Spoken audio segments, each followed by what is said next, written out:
E logo se lhe secou a fonte do seu sangue, e sentiu no corpo já está curada daquele mal. Marcos 5, versículo 29.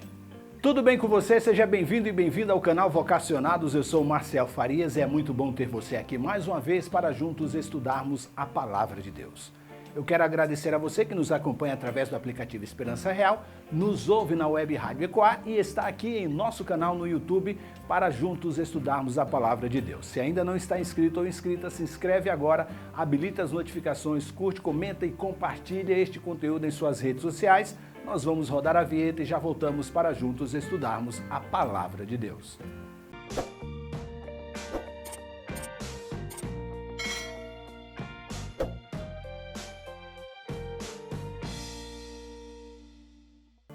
Jesus tinha uma forma muito especial de falar do seu amor. E muitas vezes não eram por palavras, mas por ações.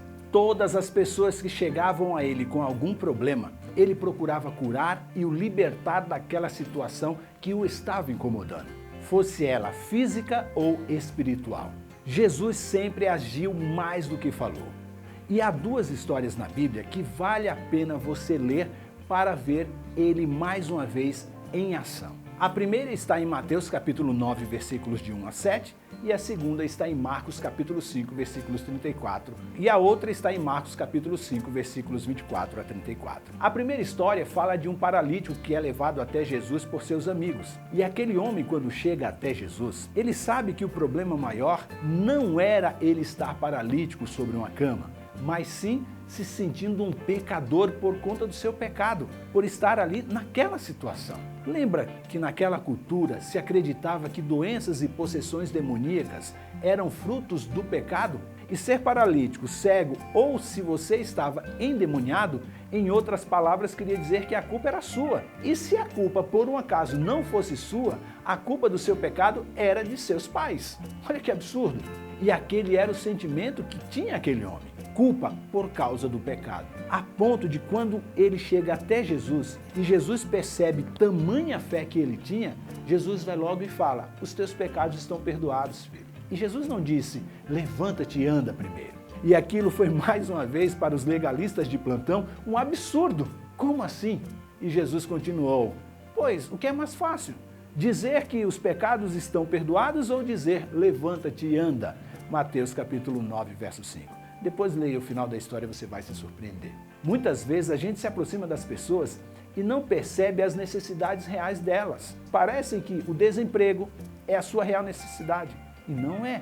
A maior necessidade dela é de um abraço, de alguém para ouvi-la, alguém para chorar com ela, alguém para orar com ela e por ela.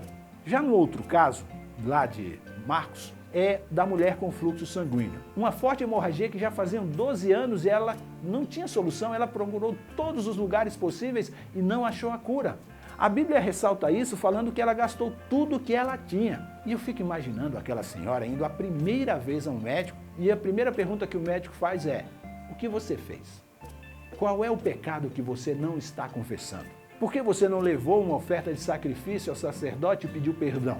Aquela senhora sofreu 12 anos, olhares de acusações, olhares sem compaixão e tudo acusando ela. Eu e você não precisamos perguntar às pessoas qual foi o seu erro.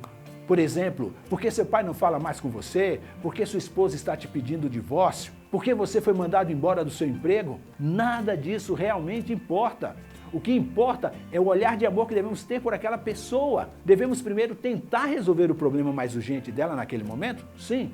Pode ser a falta de um emprego? Pode. Um problema na família também, com os filhos, com o esposo? Pode ser uma doença, uma vida com muitos vícios, eu não sei. Ela ou ele precisam ter seus problemas resolvidos? Sim, mas sim muito mais aceitos e úteis mais uma vez para a causa de Deus. Jesus deixou registrado estas duas histórias para que eu e você entendêssemos a importância de ajudarmos pessoas que sofrem antes mesmo de querermos abrir a elas um guia de estudos. Vamos estudar a Bíblia aqui?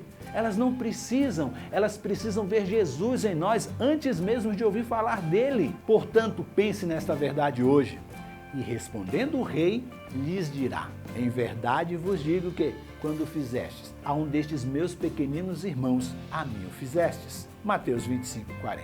Nossas orações de hoje são pela Adenaildes Maria, Marineide Espíndola, Oswaldo Ramos, Meire Amorim, Miriam Bataglia, Keila Alonso e pelo Rafael Reis. Nossas orações, você sabe, ocorrem sempre ao 12:12. Você tem um número de WhatsApp que deve estar passando aqui em algum momento. O DDD é 11 932063653, onde você pode fazer o seu pedido de oração. E não esqueça, você é participante da vocação celestial para ir ao mundo pregando o evangelho da salvação a toda criatura. Que Deus te abençoe, proteja e guarde. Eu te espero amanhã para que juntos estudarmos mais um pouco da palavra de Deus.